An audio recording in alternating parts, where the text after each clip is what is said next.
Three, two, one. Good afternoon, and welcome to the Board of County Commissioners Board work session budget for. Your volume is very low, Commissioner. Mine is. Yeah, I have it all the way up. Oh, maybe it's covered. Is that better? no. Oh, I guess I can yell if you want, but it hasn't changed since this morning. Commissioner Mason, can you speak just to see if it's a issue with the room or? Yes. Can you hear me okay? My volume? So, no, we need to bring the volume up in the room. Ooh, it's not me. Good. Okay, I think we got it. All right, how's that? Is Perfect, that better? perfect. Okay. Welcome to the board work session for October the 8th. And this is on the budget. We're going to be talking about the sheriff's office, law enforcement, and corrections, and the coroner before the end of the day. I'm John Hutchings, the chair of the board. Also present is Vice Chair Commissioner Ty Benser and Commissioner Gary Edwards is in the boardroom with the County Manager Ramiro Chavez, and we have the Assistant County Manager Robin Campbell and her team of experts with her. That's Denise and Patty and Olivia. We also have the Thurston County Sheriff John Snaza and Under Sheriff Tim Braniff with us. And I think that's all I see anyway. So now I'll turn it over to Robin to get us going. Thank you, Commissioner. I am just going to turn it straight over to Sheriff Snaza to maximize his time. Perfect. Is anybody talking?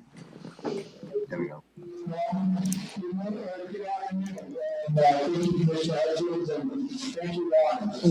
We cannot hear you, Sheriff.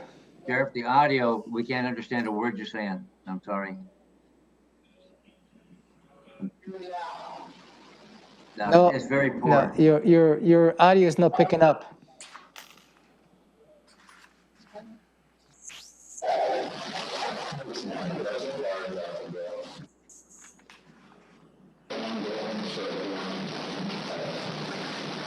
Technology. This might be priority number one for the sheriff's office.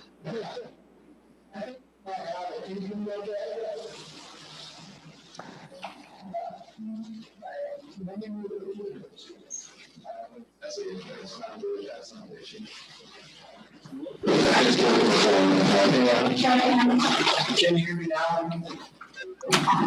We can hear you, but the quality is very poor. Doesn't do you justice.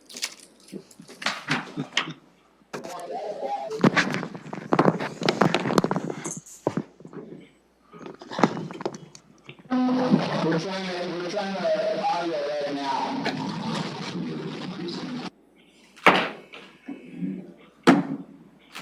You sound like that SNL skit where they're in the subway and nobody can hear. Just I'm trying to see if I need to adjust anything in the room more as we move around and making everybody else nervous. It's not the distance. We need to know we need to get in and come back.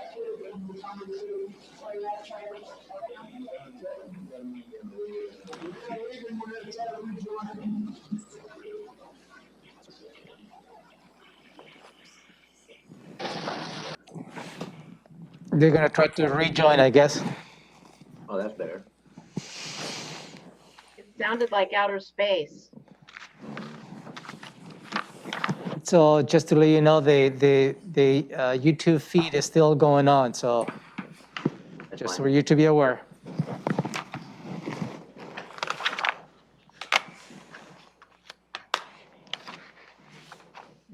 And for the viewing public, we had some issues with the connection with the sheriff's office, so he's gonna try to log back in, and then we'll continue with the conversation. And Robin, as we go along, kind of keep an eye on the time. And it looks like we're finishing up early. Would you have someone contact Gary Warnock? Yep. So he's ready to go? Thank you. How's that, Sheriff?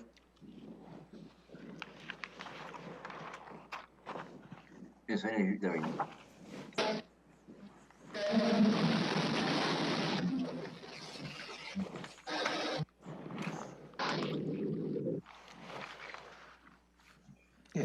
Sheriff is not working.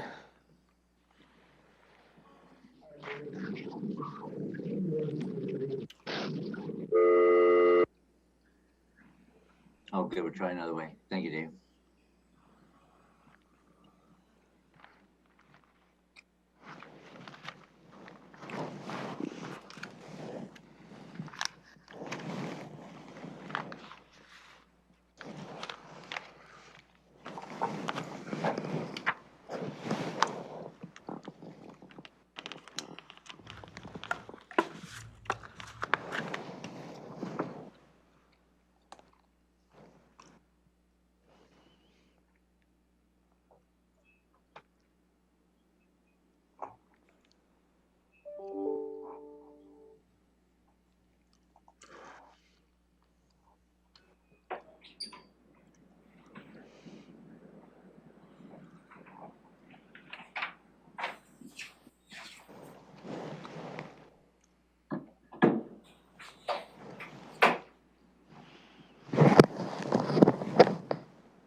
I will wait all day for the sheriff, for this audio to get sorted out. But I don't want him to be uncomfortable sitting on camera having people try to sort this out. Do we want to move on with the coroner perhaps and then come back when the situation is resolved? Well, I don't know if the coroner is available at this time. Yeah, I'm just doing this out of respect for the sheriff's office. We can certainly reach out and see Let- if Gary. Let me see if I can text the coroner for a second. Give me a Oh, second. Okay. Heidi Oh, says they're Heidi's almost there. almost there. Thank you, Heidi.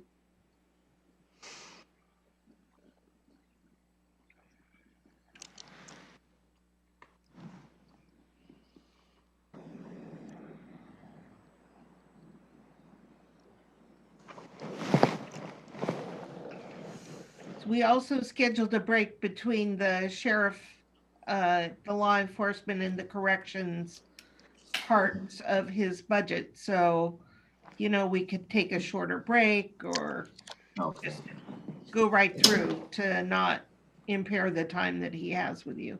Good, thank you.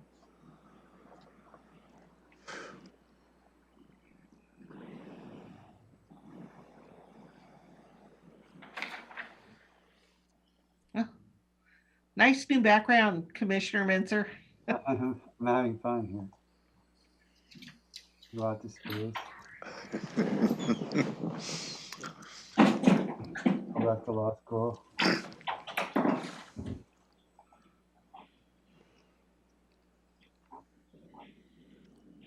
I'm gonna log out and log back in because I changed some settings and I want to see if they will take effect. So I'll be right back.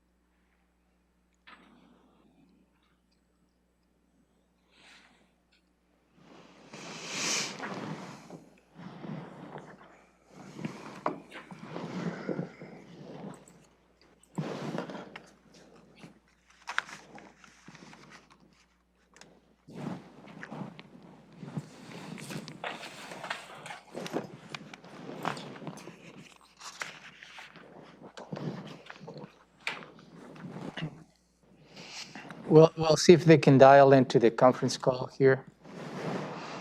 Sheriff's office is now joining the conference.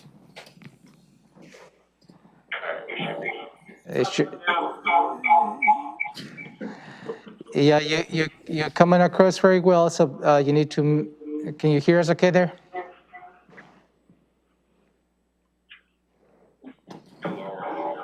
Sheriff, can you hear me? Yeah, we can hear you. Can you hear me? Yes, we can. Affirmative. On that. Okay, we should be good. Okay, can you speak, Sheriff, just to make sure the commissioner's catching your audio? me okay? I can hear you, Sheriff. Okay. And Commissioner Cavada, can you hear me okay? Commissioner Hutchins can't hear me. Pretty broken up, Sheriff. We can kind of hear you. Can you please repeat? Commissioners and Romero, can you hear me okay now? Okay, I'm getting a lot of nods saying that they can't hear me. That was this is an improvement. I could probably You're muted, manage. Commissioner. That just there was real good, yes. Okay, so I'm giving my microphone, put it on the speaker so you can hear him. Great, thank you. Okay, can you all hear me now? Yeah. We're good now. Good? Great. All right. Well, I can't help but laugh about this, and I apologize for that. But I want to start off by saying thank you very much for allowing us this opportunity.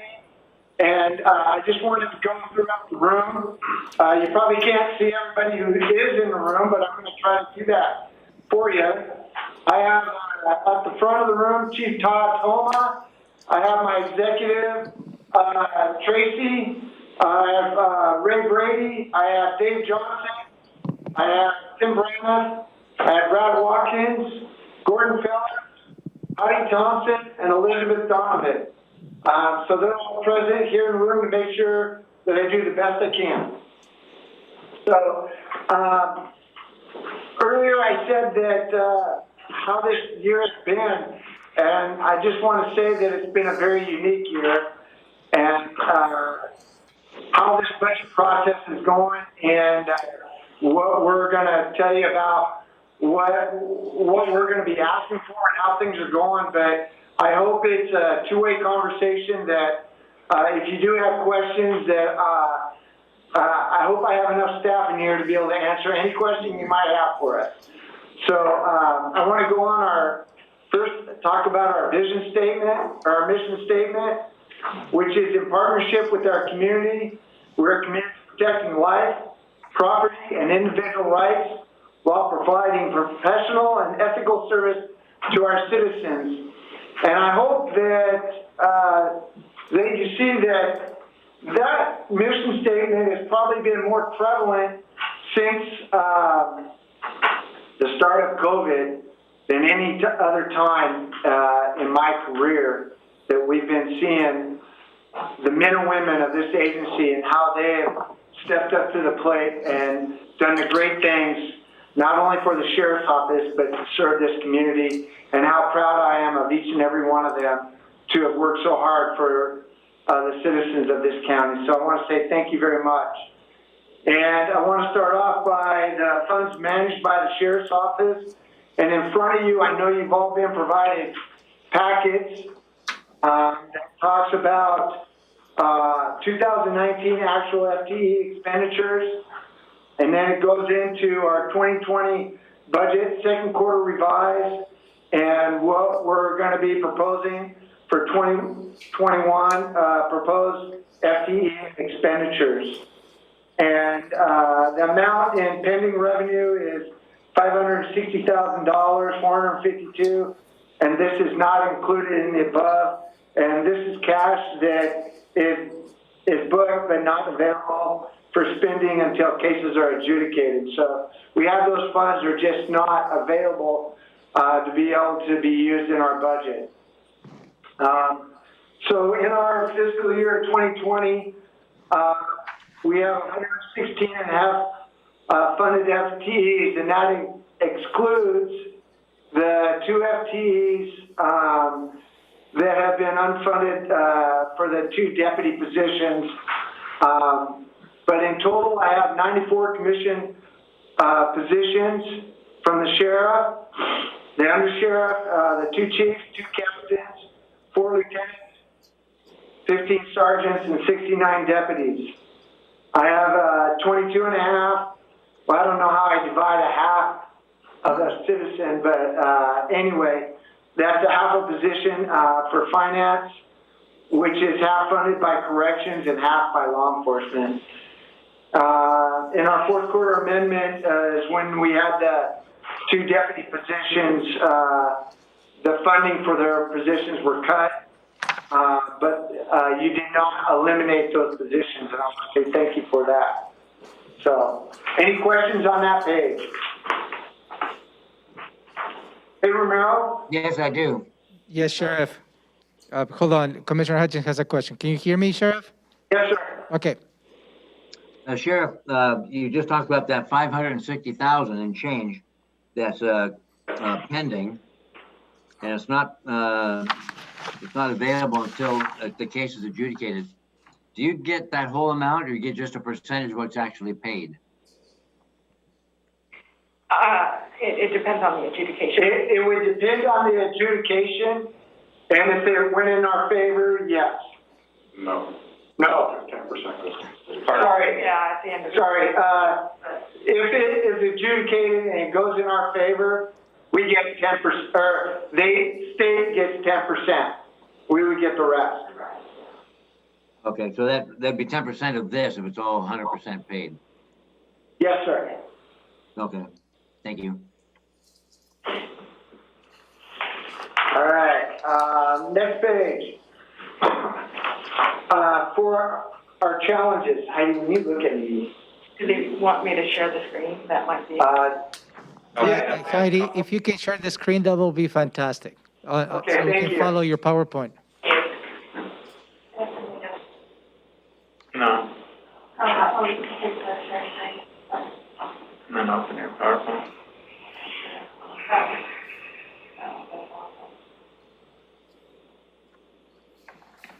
Very well.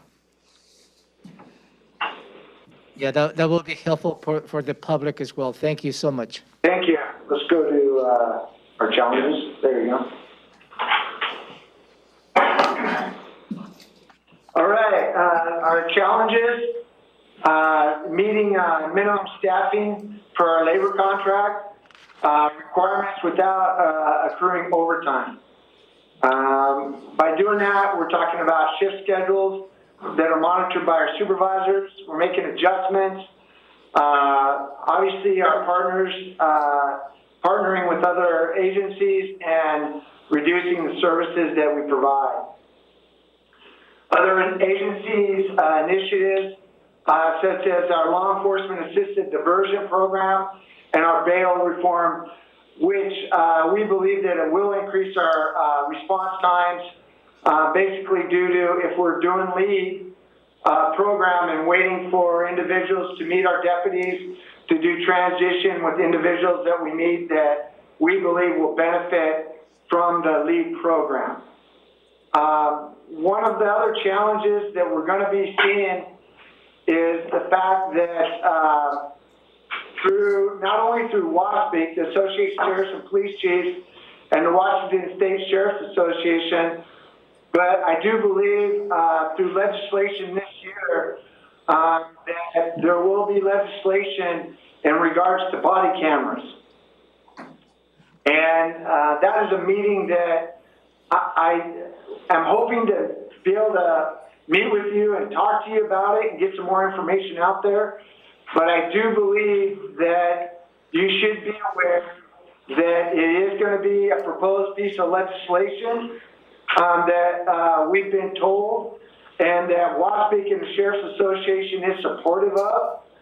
I know that it'll involve more labor contracts, but I can tell you that with what we're seeing, that we do believe that it's better for us to put it on our radar now and be ready for it, however prepared we can be for it. But I do believe it's going to come up and it will impact the Sheriff's Office and the County Commissioners.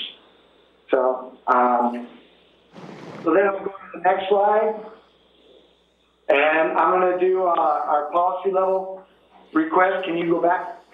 Thank you. Our first policy request, 10-01, is increasing the road deputies and patrol, asking for 3 full-time employees phased in over the year. The expenditures will be $718,000 in fiscal year 2021. Our emergency repair and replacement revenue would be $207,000, in 2021. And this supports our responsive to law and justice and public safety, which follows along the initiative in county strategic plan. The number 2 request is 10-03, which would be a detective position to investigate sex offenses. And this would be 1 FTE expenditures, 235,000 in 2021. ER&R would be 38 in 2021, and the responsive to law and justice and public safety. What we are seeing in the sheriff's office is that we're seeing an increase in our sex offenses. Now, I will say that with COVID-19, it's not that we have seen a large increase in our sex offenses through the last 8 or 9 months. But that's because a lot of our sex offenses do get reported through our schools.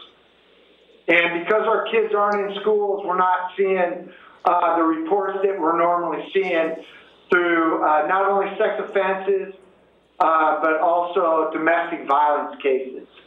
But what we have been seeing over the last year is that our sex offense has been about 70% of our cases, and I only have 2 sex offense detectives. And so I really think that with the sex offense detective, that we're going to be really being able to improve our responsiveness and also being able to assist our detectives in our human trafficking cases as well. And we are seeing more human trafficking cases, and so far this year we've done 2. So I know that we're seeing those, and that unfortunately I don't see an end to that right now. Tim, you have anything else to add? So if I could add, just so you have something to compare, in 2017 we had 108 cases of sex offense cases that were investigated by our detectives. That increased 33% to 144 in 2018, and in 2019 it increased again another 40.3%. And right now we're at 131 year to date, and again, like the sheriff talked about, the majority of these come through the schools when the school advocates and administrations recognize that there may be an issue. And fortunately, we're not seeing the increase year to date. It is not as significant. It's still higher than, or almost as high year to date as it was in 2018 with the increases. But at the same time, we just hope that we don't have a large influx once school starts back up again, to see some of these cases being reported. So before I continue on, I do want to thank the Board of County Commissioners for your support and agreement for our fund request in our 3rd quarter amendment for 2020, and that includes our overtime, our retirement buyouts, and our red dot sites. And I'd also like to thank you for the approval and your funding for the replacement of our tasers. Those tasers have been very effective, and I just want to say that I really appreciate the effort that you as commissioners made during the time where we are experiencing COVID, and yet you were able to assist us in being able to help us out and with the amendment on the buyouts and the overtime, and seeing that there is a need for that to be replaced. And I'm mostly looking at Robin when I say that, because she was a huge part of that, and I just want to say thank you, Robin, for helping us out on that. So our 3rd request, adding equipment to ER&R expenditures, $626,000 in 2021, and the ENR revenue for $370,000 in 2021 that supports the responsiveness to law and justice and public safety, which is also part of the county's strategic plan.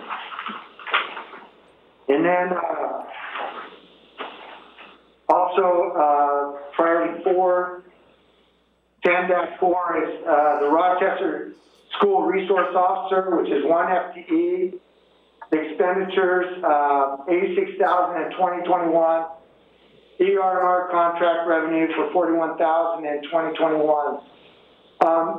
This position was brought to you, I think about a month ago or so, about the Rochester School District wanting us to have a school resource officer, and it would, the $41,000 is the difference when the deputy is not in the school. However, because the school has been shut down right now, this position has just remained open and has not been filled yet. But we're hoping that that COVID will be over soon and that all our children will be back in school soon. So that's what we're hoping for. Jim, do you have anything else to add? Just add is that the additional amount to cover that shortage is not funded. We still have to provide the service, and that would be eliminating another deputy off the road and put them in the school, which is vitally important not only to the sheriff but also to that community. So that's something maybe to think about, that shortage and that amount of money. Okay, and priority 5, 10-07, polygrapher training funding for expenditures, $14,000 in 2021, and that's what it costs to send a deputy, or if you will, a detective, to polygrapher training. Our polygrapher, one of our polygraphers will be retiring, or he hasn't put in the paper, but he's made a very strong suggestion that he will be retiring next year, and that we will need a polygrapher to not only investigation of our cases, but also for our background process for corrections deputies and patrol deputies. And then priority number 6, 10-05, which is our training and travel funding, which is $47,000 for 2021, and that would include both travel and training. And what we did with that number is that that's a number that has been consistent for the last 3 years that we have been using to pay for training and travel. Now, I'm sure that you've all been briefed on some legislative initiatives that are coming through, but I can tell you that we're going to start seeing not only with our CIIT team, which responds to the shooting incidences in Region 3, which we've had 9 this year, and we responded to 8 in the region, and the one that we did not handle was the one that occurred in January with one of our own deputies. But with all the other shootings that we've been involved in, and through Initiative 940, the training that is required not only for those detectives, but also what is pending for all law enforcement is bias-based police training, subconscious bias-based police training, crisis intervention training, and also de-escalation training. All that training is being proposed more as it's going to be mandatory for all law enforcement in the state of Washington to be attending. And CJTC has been accommodating to try to do some of it, but they're not even prepared to do all of that training that we're talking about.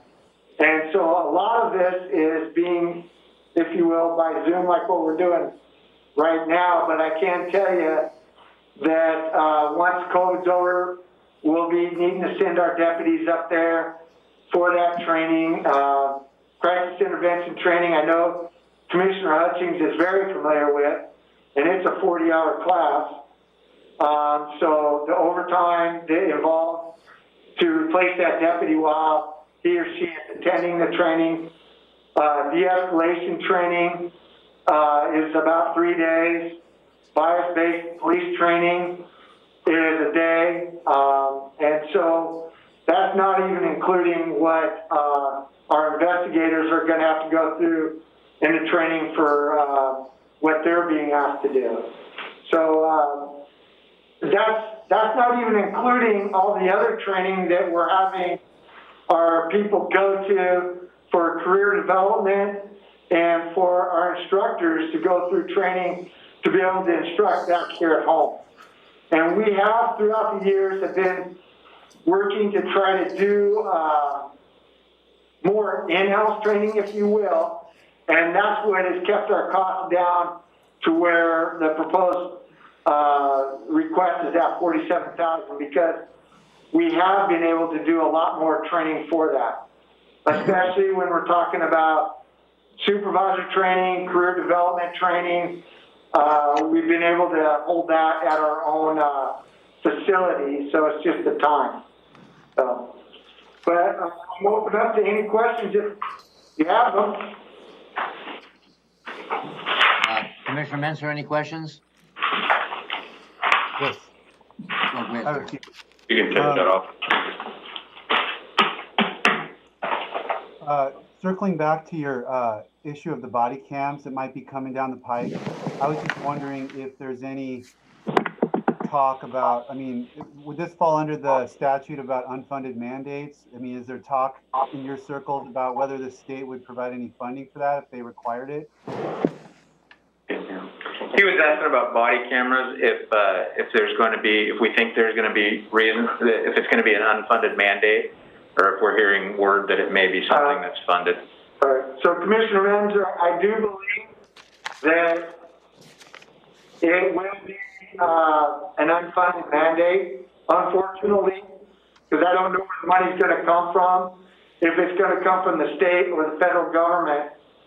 But my concern is that it's not the cost of the, if you will, the body cameras that are the real cost. The real cost is in FTEs to process all of the information and also the storage of information from those cameras.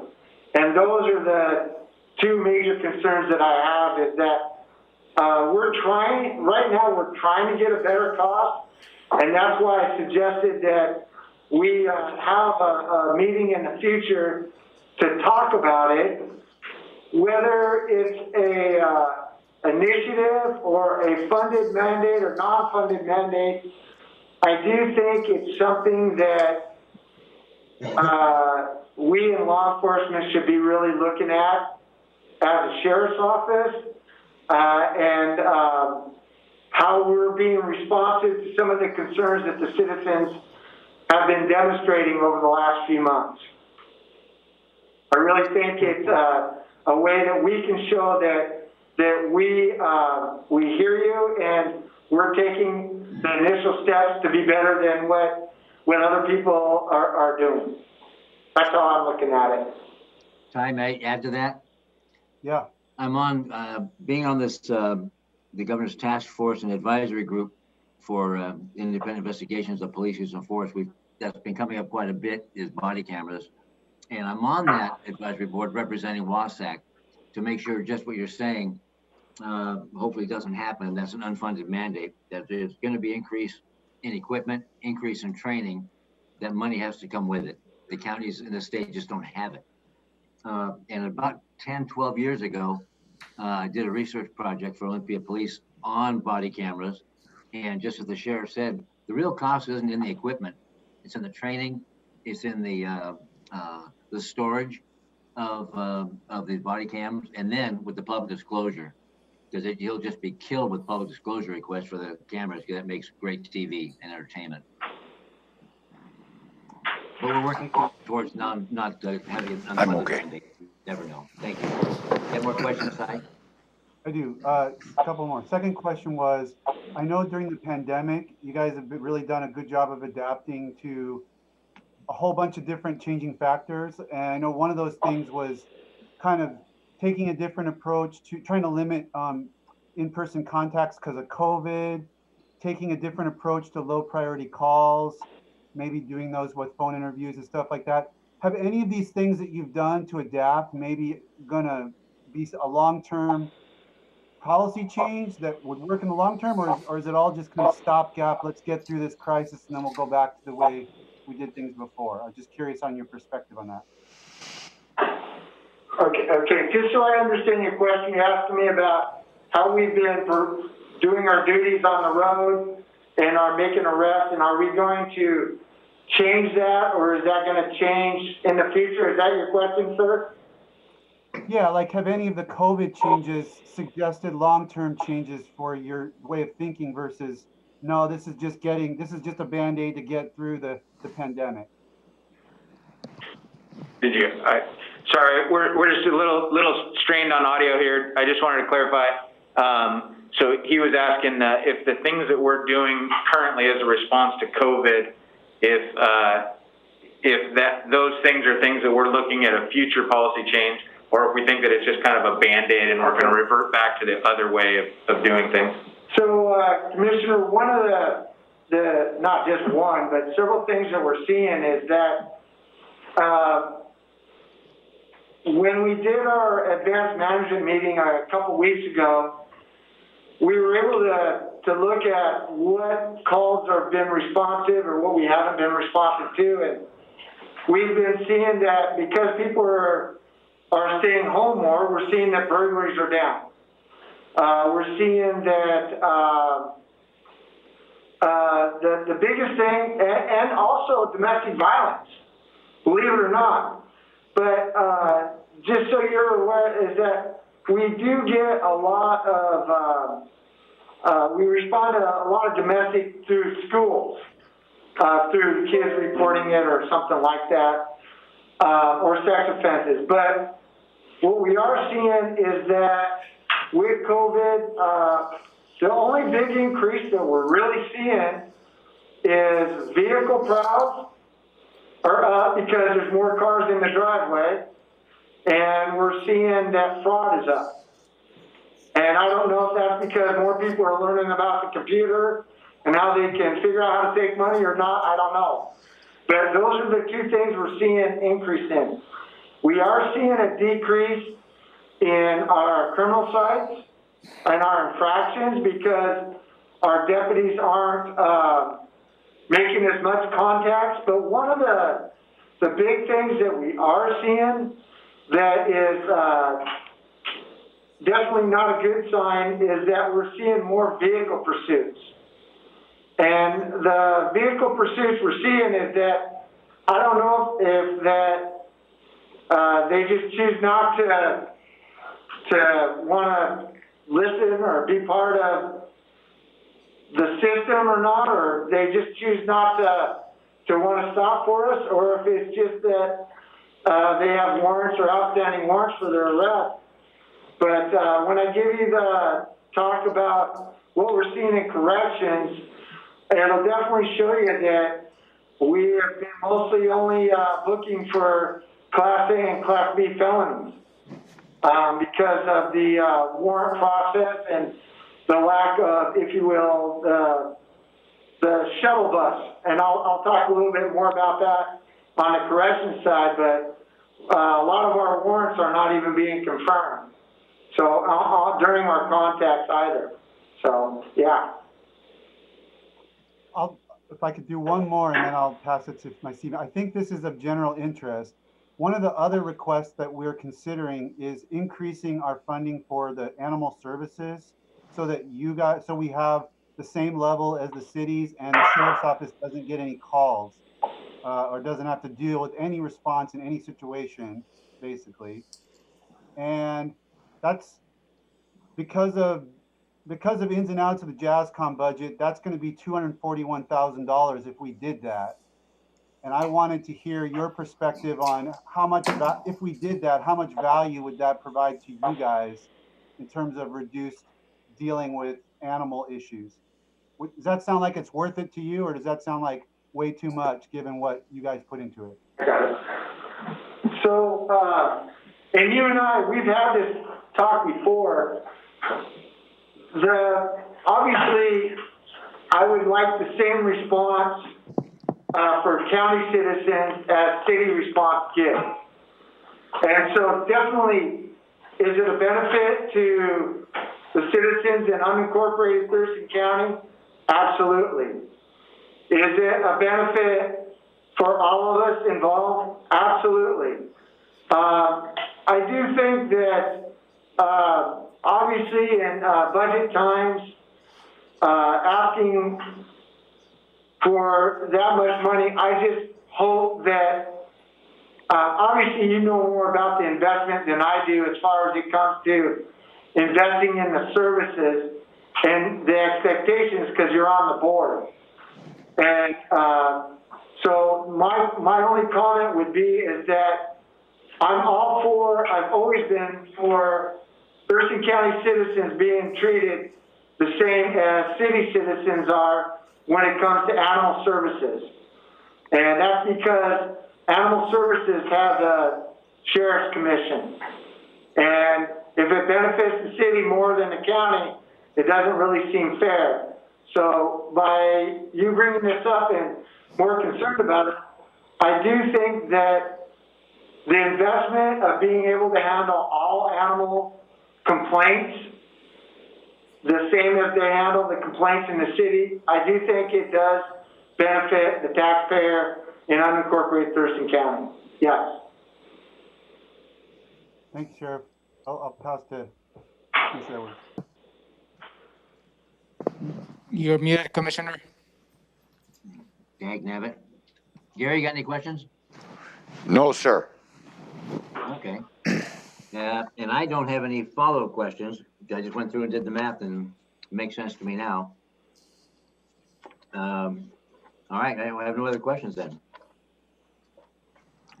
And what more do you have, Sheriff? Is that it then for the sheriff's piece of it? That's it. I'm ready to go to corrections if you guys are. We've been at this for an hour and a quarter. Does anybody need a break? Robin, you built in a break, you said? So I did. Actually, we've only been at this for about 45 minutes. Oh, that's true, the audio. Right. And so right now you would have 15 minutes for a break, or you can continue. It's up to the board. Board, want to continue or break? Sheriff, I'm good. I'm ready. Okay, let's go then. We'll jump into it. Thank you, Sheriff. We'll go right into corrections. And perhaps Heidi could share the screen of that presentation too.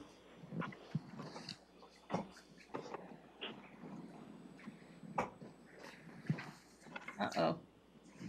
That's tab 22. Okay. Thank you.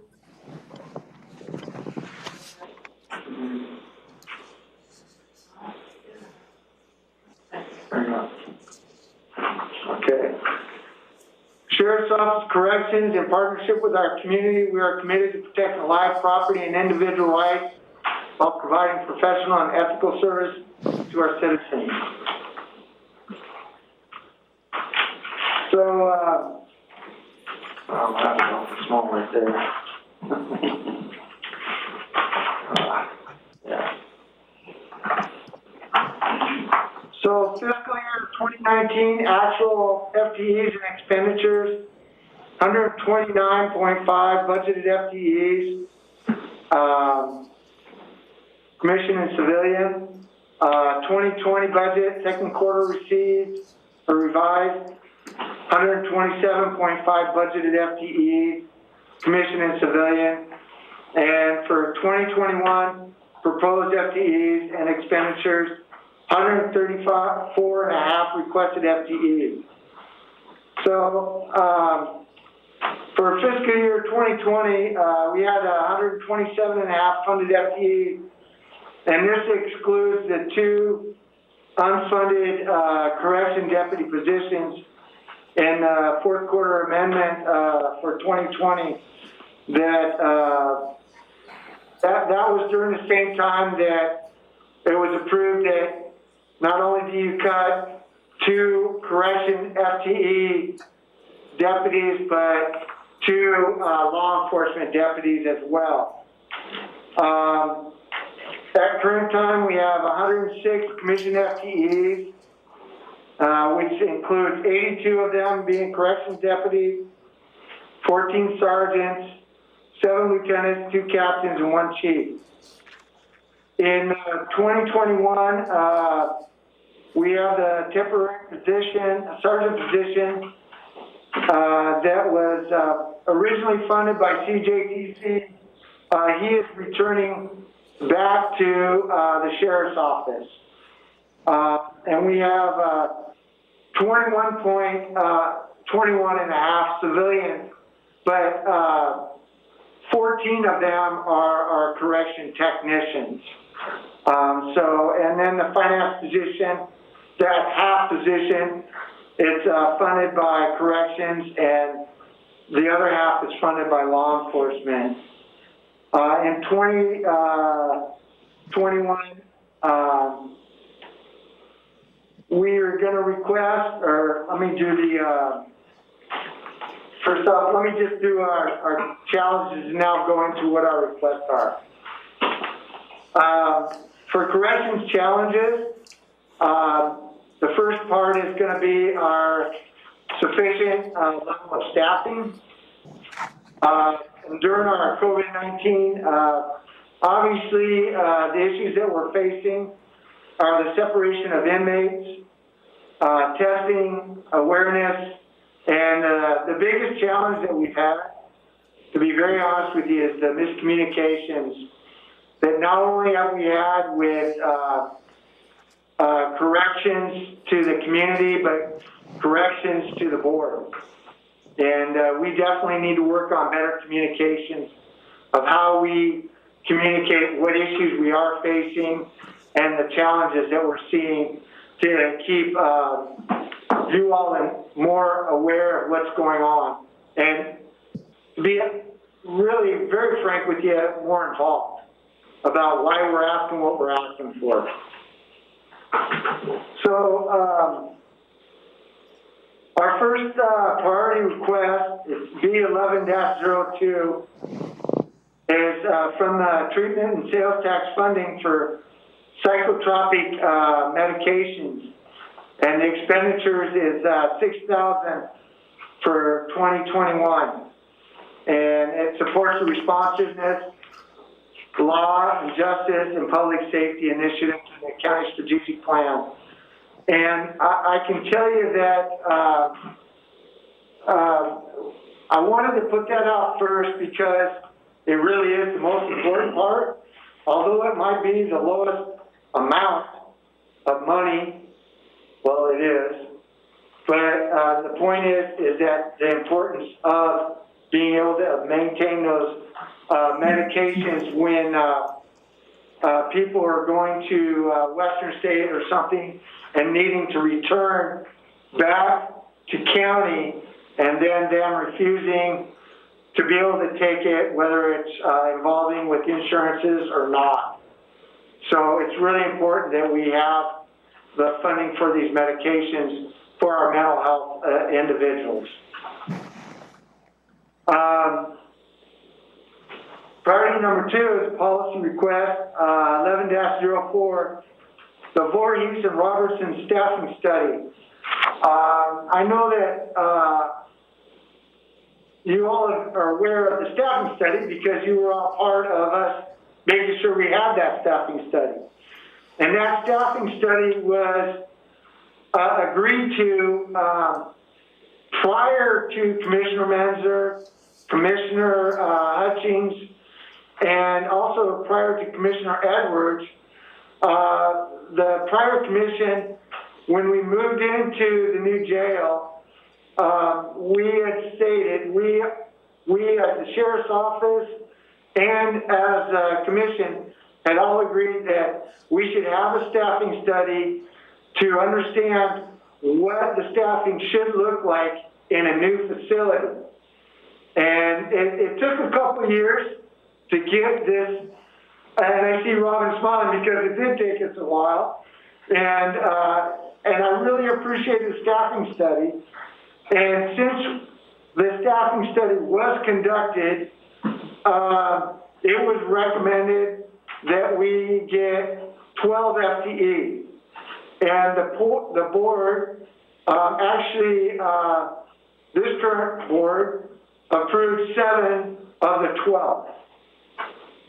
And what I'm asking for is the additional 5, which includes 4 corrections deputies and 1 legal assistant. And that equates to $558,000 for 21.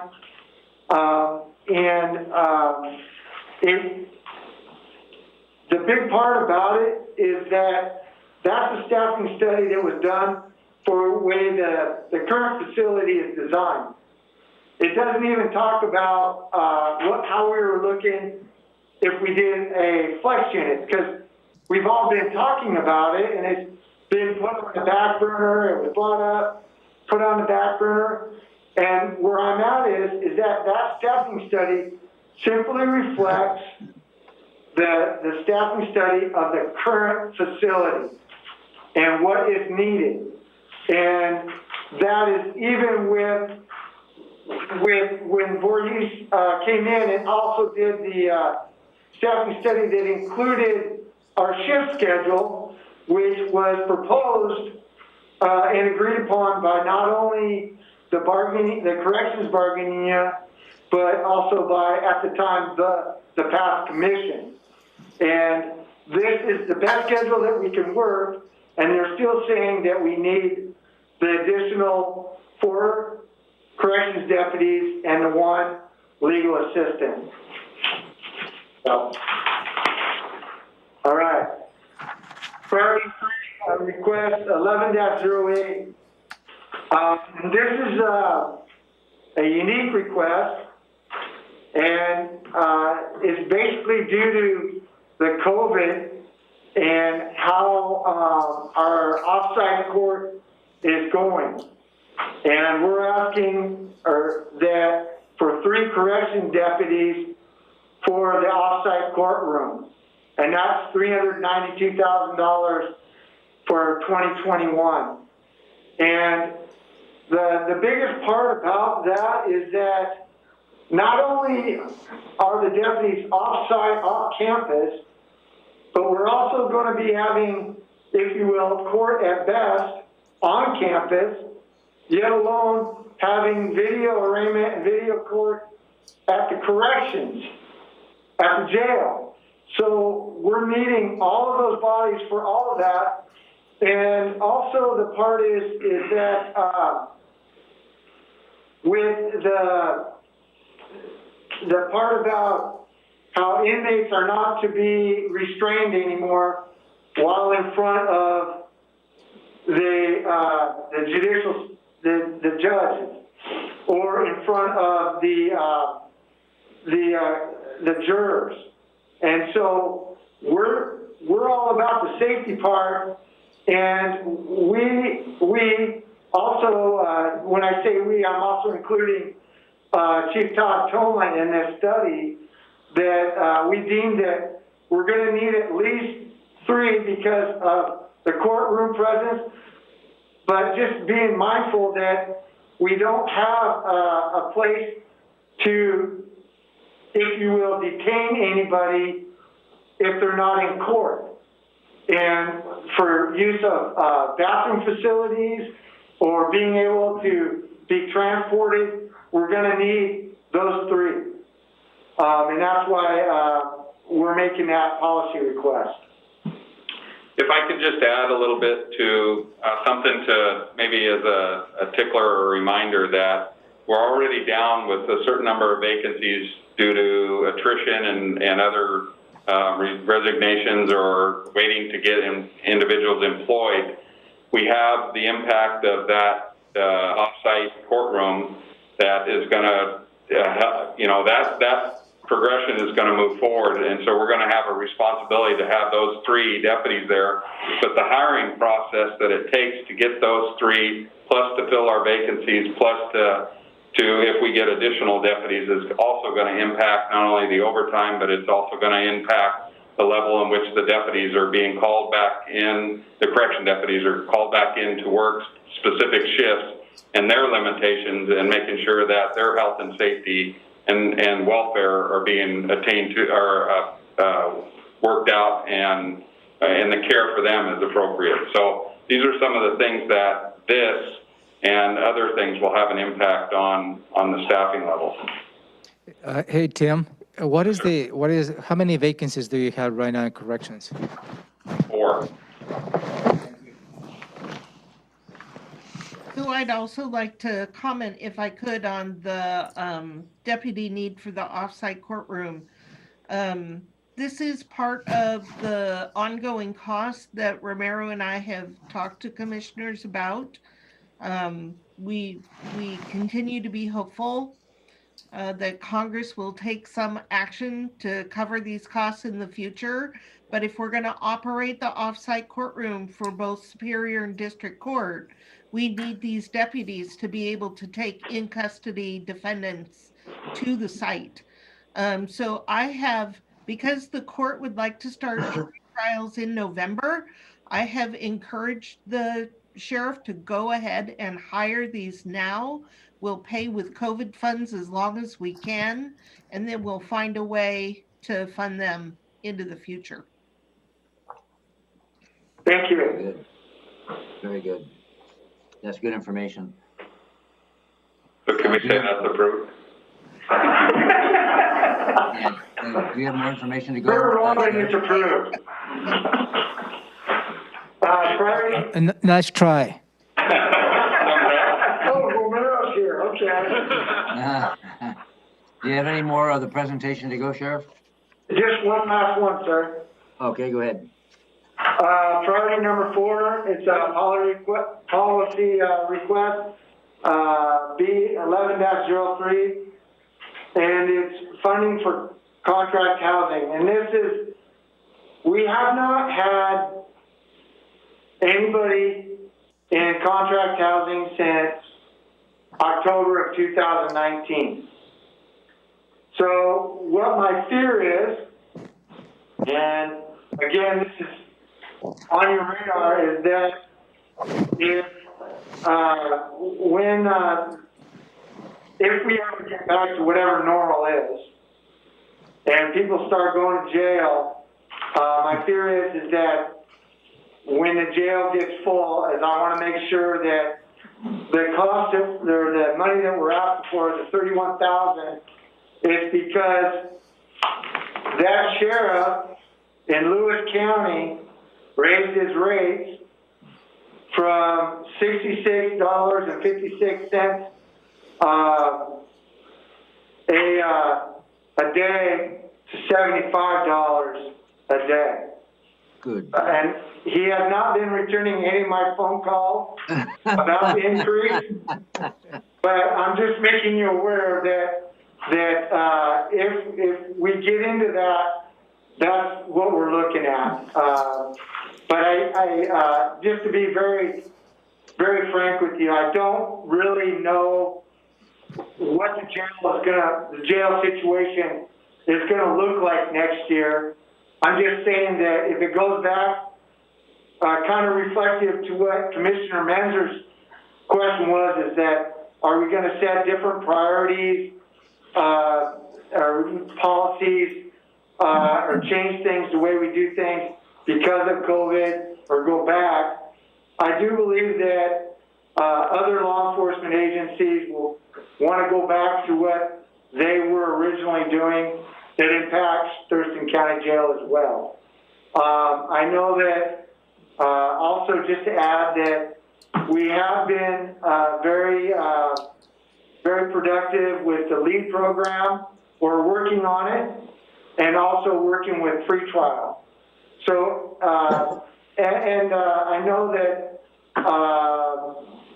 Prosecutor 29 has been working on some other alternatives, but I'm just saying that just to prepare us for it, or make you all aware of it. And that's all I have, Commissioner Hutchins.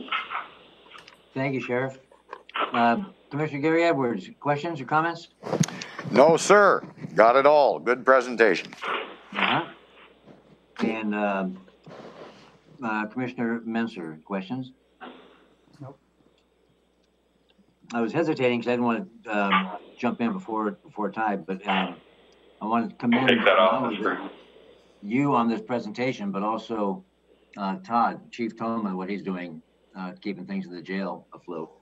So thank you very much. And is there anything that you'd like to add in closing, Sheriff or Under Sheriff? I want to apologize for the computer glitches, and that I really appreciate you taking the time and the energy.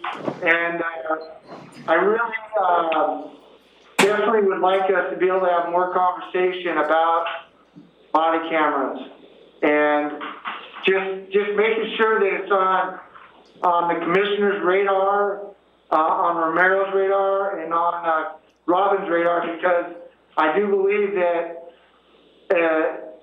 it probably will be something either we're going to be mandated to do, but before that, I think it's important that we do that. So Sheriff, when you're ready, when your office is ready, please let me know and we can schedule a briefing with the board. Okay. And I agree with you, Sheriff, that we should be doing it before we're mandated, and that mandate is coming. Just don't know when, but it's coming. And I'm sure it won't have any money attached, but I hope I'm wrong. I would be remiss, but I'm not going to be remiss because I remembered to say it. But Chief Heidi Thompson, thank you very much, Heidi, for all that you've done and you're doing too as well.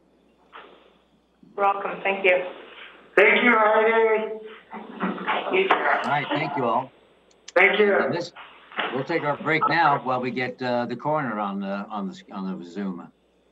Thank you all, appreciate it. Sheriff's Office has left the conference.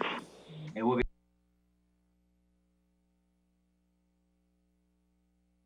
Coroner.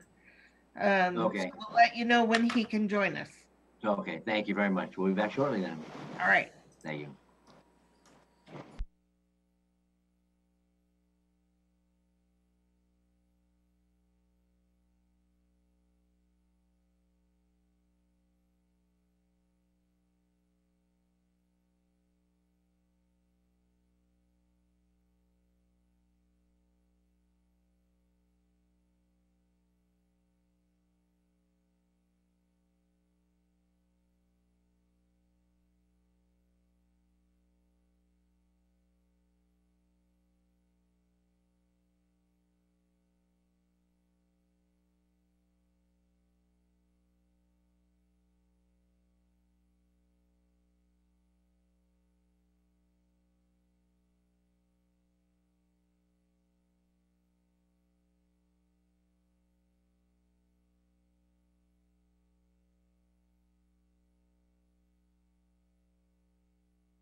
we're taping now.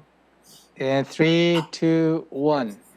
All right, welcome back. It is still October the 8th, and we're continuing on finishing up the day with the budget presentation from Gary Warnock, our coroner. Welcome, Gary, and you're on Thank you. I'm on. and being taped live stream. I don't have the opportunity to share stuff here because I don't know how to do it on the computer. We'll put that to your training request. Robin, I see can forward you here. the presentation. 1 second, and I'll do that. Yep, We're getting it taken care of, Gary. Thank you. Okay. I don't see it in the book either, Olivia. Yeah, I don't see it in the book. Okay, that's my fault. I don't see a PowerPoint, but we have some information in the book.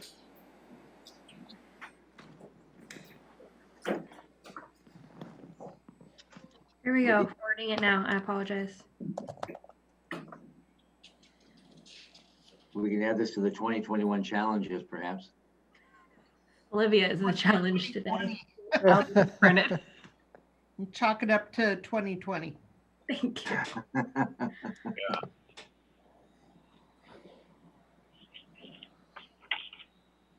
So I will have it up in just a moment. Okay.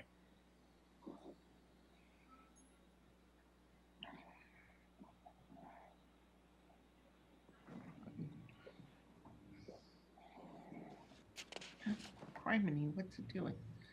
Here you go, Gary. Go ahead. Perfect. Okay. So I guess we'll just jump right into challenges, right?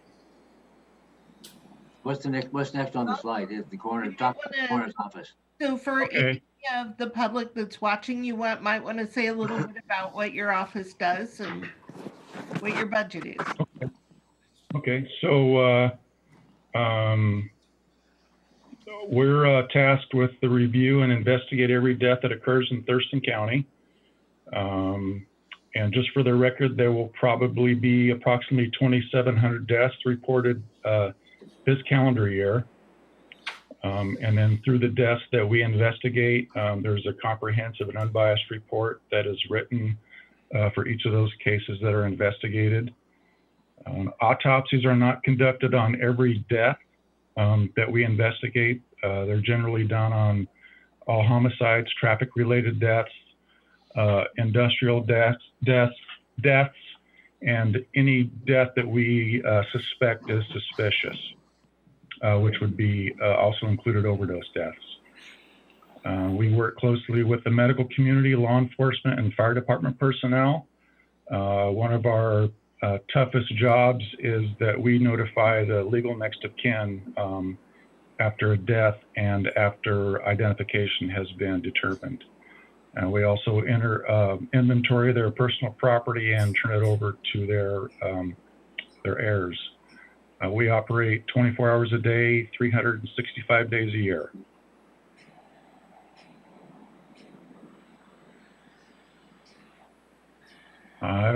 So I thought I had one that had that on there. So I don't know what happened, but the coroner obviously does not have sufficient budget to operate. Apparently not. I concur. Let's give him some money.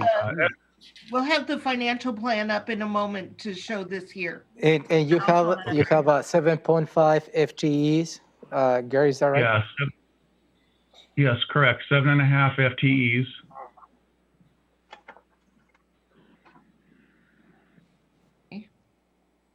And a budget of just roughly $1 million a year. Correct. Right. So go ahead. Okay, so the 2% reduction had a significant impact on an already tight budget that this office historically has had for many years. To meet the 2% reduction, I depleted travel and training to zero, and the remainder of the 2% was pulled from the autopsy budget line. Just so everyone's aware that this office does not control the cost of autopsies. That's done privately through traveling pathologist, and the current rate or cost is anywhere between $1,500 to $1,700 per case. Oops. Let's see. So this calendar year, we'll probably perform about 140 autopsies. And the number of autopsies and cost will continue to increase. The citizens of Thurston County deserve the most comprehensive death investigation service available. Another budget line that this office relies heavily on is professional services. We rely on specialized services such as x-rays and lab testing. Even though the Washington State Patrol Toxicology Lab provides this service for free, they are seriously backlogged. Current turnaround time for the State Patrol to get tox results back is 90 days or longer. By utilizing a private lab, we are able to receive lab results within 10 days. This allows us to finalize death certificates sooner, but more importantly, it allows the survivors to receive death benefits and make claims on life insurance policies. Just so you're aware, death benefits of any sort do not pay on a pending cause of death.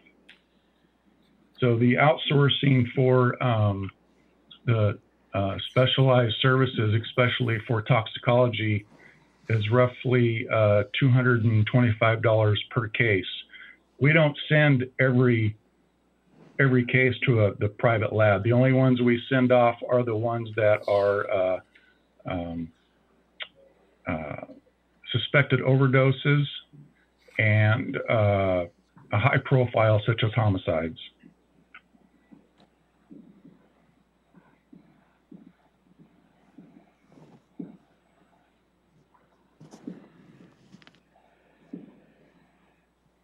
And I have none of those. Well, I've got a few questions, but I'll turn to my seatmates first. Ty, Sure. you have questions of the coroner? No. Okay, Gary? Gary, how many dollars were cut in that 2% reduction? Do you recall? I think it was 14,000. Robin, can you help me there? Yeah, give me just a moment and I'll have that number for you. Robin, it's 12,833. Thank you, Denise. You know, so even though $12,000 doesn't seem a lot to a lot of other departments, historically we have always skated by with maybe enough money to perform one autopsy or maybe a couple $1,000s, but $12,000 or $14,000, that's a significant impact to my budget. Okay, thank you. Is that it, Commissioner? That's it. Gary, what, out of your whole budget, when you're dealing with the indigent death or deaths, what does that cost your office a year, approximately? Have we seen an increase this year? Right now, I just counted those up. I think I have enough to cover for 20 indigents, and I think right now, I think I counted 15 that have been processed, and that's each one of those. It's a contract basically to the funeral homes. It's $550 per case. Okay, and no matter where that indigent locates or is found, no matter what city jurisdiction, we pay for that. Is that correct? If the death occurred in Thurston County and they are indigent unclaimed, yes. By law, the county in which death occurred has to pay for that fee. Thank you. And you talked earlier in a presentation a few months back about suicides that are up. And can you give us those numbers too, and for the viewing public? Sure. So ever since COVID hit, it's just during the COVID crisis that we saw a large increase of suicides. Right now we're at 48, and it's starting, for whatever reason, it's tailing off. We had 2 suicides all of last month, and generally we average about 5 per month. Well, that's good news. But we are seeing more decomposed bodies where people, don't have family or friends checking on them, and we're seeing those quite regularly where they have been deceased weeks or even months. Oh, okay. And what about minors or youth? As far as suicides? Yeah. So as part of the 48, are they? Imagine a small percentage, but has that been more than normal? No, I think the youngest one we've had this year so far was a 15-year-old. Okay. Is there any specialized training or equipment that you're missing that most coroner shops have, and you have to contract out for it?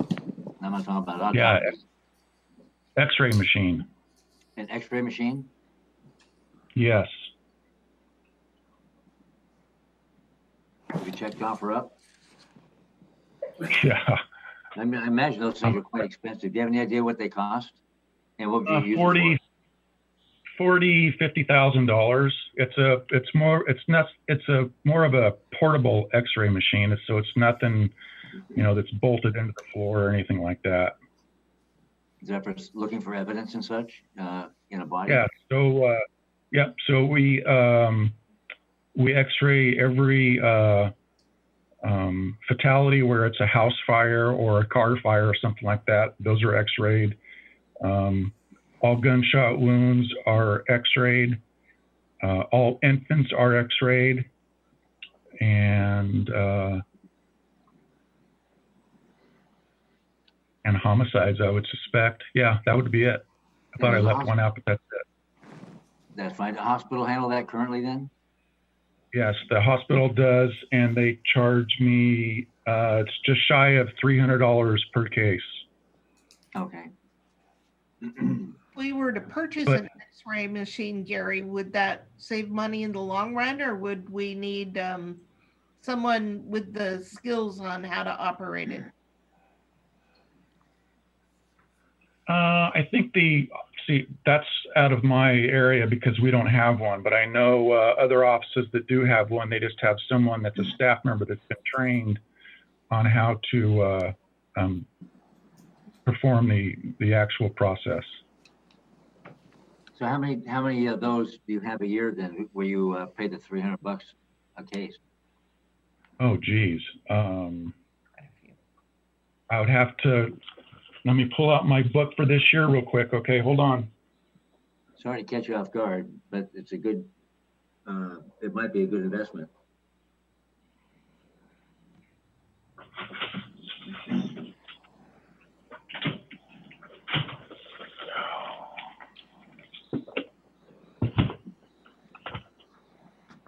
So, if it's going to, will it take you just a little bit of time, or do you need more time? Oh, I've got it right here. Okay. Okay, so there's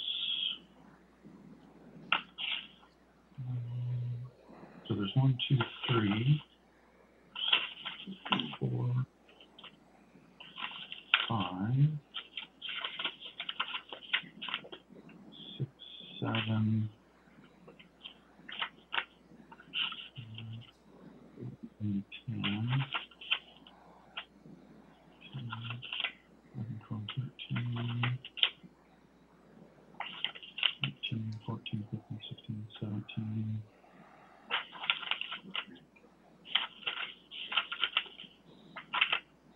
18, 19,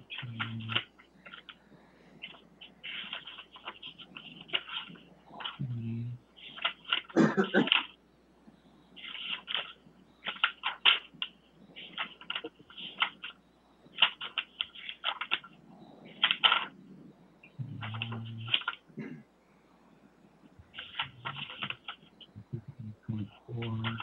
So 24 X-rays so far this year. Okay.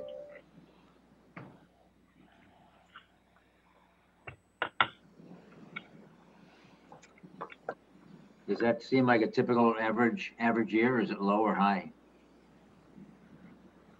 No, there's more because we've had more suicides with gunshot. So if it's not a through and through injury and there's a projectile still in the body, then we get them x-rayed just to make sure that we're not missing anything. Okay. So with that piece of equipment, if this were to happen, training has to come along with it. Right. Yeah, it's Go ahead, Gary. I'm sorry. Go ahead. Yeah, there have to be some training just for the machine and to operate that correct, just like any piece of equipment. Yeah. Okay. It sounds like it would pay for itself in about 5 years. That's what I had guessed also, Robin. Yes. Perfect. And Okay. how long does it last? Go ahead.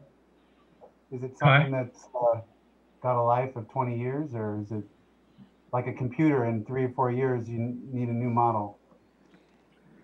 That I don't know. I'd have to do some research on some portable X-ray machines. Okay. Do you have more to add, Gary? More presentation at all? I have a little more, if I may. Please. Oh yeah, please. Sure. If I could draw your attention, commissioners, to the budget reductions. And you see on the corner, in Amendment 3, you had just added a little over $13,000 because we knew that the coroner's budget was too tight to make all his necessary payments. And in fact, in 2019, we had to slightly subsidize the coroner's office to get him through the end of the year. And I would attest that the coroner is a very careful manager of his budget. There's absolutely no fluff in what he spends. So we knew he needed a little more money to make it through. And then when we did the 2% reduction, that just took away what you had just added. So I would suggest that even if the coroner, even though he did not put in a policy level request that perhaps he should have, to get back that room in his budget to be able to pay all of his costs. And I'm about to put on the screen now the coroner's financial plan, and I'm going to try to make the numbers a little bigger so you can see them. But what you see here, and I'll invite Gary to talk about this, is even this year, we anticipate that the budget is going to be over by about $10,000. So Gary, would That's you correct. talk a little bit about that? As far as being over, Mm-hmm. yeah. So, again, I'm going to fall back on to the delay and the State Patrol talks getting results back, because basically it ties up my investigators not to finalize a report, and then again it kind of holds the family down until that certificate is completed. So I made the decision, instead of having these families suffer, I'm going to pay the $225 it takes to get that toxicology back in 10 days versus 90 or longer days. And then so that's what I did. And the only, by looking at my extra help, the only way I can mitigate to possibly recover from some of this is put a hold on my extra help for the rest of this year. But that doesn't get the work done. No, it doesn't. Right. Just did the math on the for the indigent and unclaimed. You've had 15 so far year to date, and the 500 per to bury. That's $7,500 so far.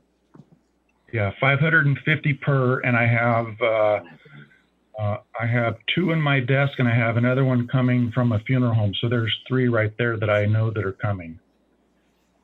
Okay. So really, the coroner, we're working with Gary on a potential amendment for amendment number 6 that the board will consider for December to get him through this year. And I would recommend that we go ahead and put in a budget request for the board to consider for the coroner for 2021. And I was off on that dollar amount. That's just under $10,000 just in indigent unclaimed costs. What kind of a budget amendment money are you looking Change at? that, Robin? yeah. So we think we should, at a minimum, restore the 13,000 that was in the budget cut. He Right. needs at least $10,000 just to close the year, and that's with no room for error. Yeah, well, good grief. Okay. Okay, and then what does that do for me for the next remaining 3 months as far as X-rays, lab results, autopsies? So we have, if we look at the financial plan, hang on, it's going to take me a minute to get it up again. I'm sorry. Open.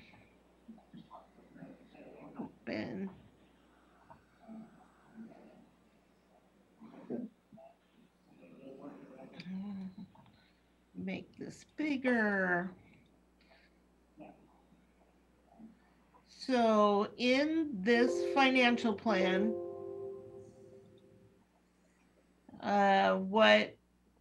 so Gary works with Sharon in financial services, who assists him when it comes to finances.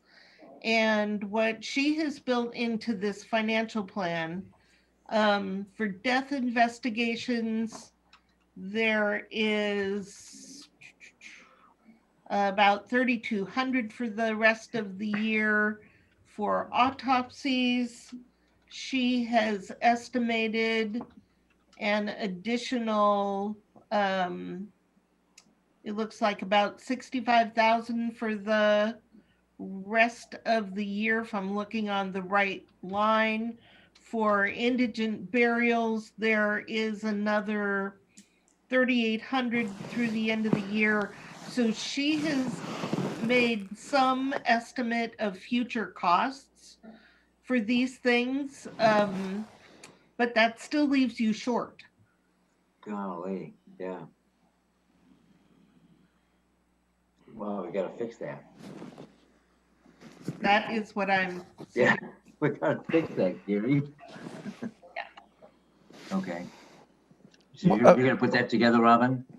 Yeah, I am. I think Olivia's been working on this, and we'll make sure something gets in the system. Beautiful, Olivia, thank you Robin, very much. what's the percentage left in the autopsy budget line there?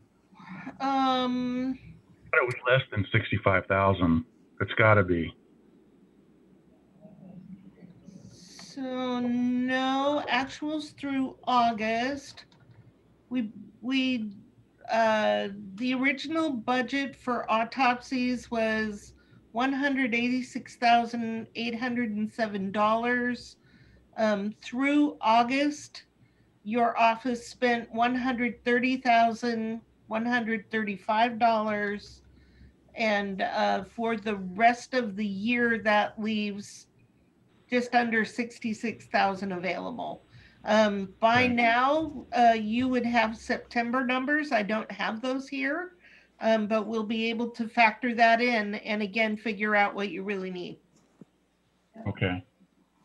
So at a minimum, we need to add 13,000 to the coroner this year. We'll work with you, Gary, to get to how much we really need to add for this year and for next year. Okay. And were you wanting us to put in something for the X-ray machine for next year, or were you wanting additional information on that when we're working on this? I'm just guessing we should, I'm already asking the coroner, because I'm thinking we should just get more information before it's presented. Well, I want to go back to x-rays a little bit. So when I have to send somebody out to St. Pete's, that's usually like a 2-hour turnaround. So there's 2 hours of lost time that they're at St. Pete's. They have to sit with the decedent, fill out paperwork, and then it's a 2-hour process by the time they're back. So that's just another problem that we deal with when we have to send somebody out for x-rays. That's a good point. Okay. So Olivia, let's leave it up to Gary to think about if he would like to ask the board for funding for the equipment. Okay. Thanks, Olivia. I told you they're rock stars. Okay. Anything else, Yeah. Coroner? No, I don't have anything. I appreciate the time, and I don't envy the position that you folks are in and some of the decisions that you have to make. So my hat's off to you all. All right. Thank you, sir. Go forth. And thank all your staff for us too. You're doing amazing work. I will. Thank you. All Thank right, you. bye-bye. Thank you, Gary. Thanks, Gary, Bye-bye. for coming in early. I Thank presume you. you had no other questions, Ty. I'm good. I just Okay. said thanks keep up the good work. Okay. Thank you. Thanks, everybody. Thank you.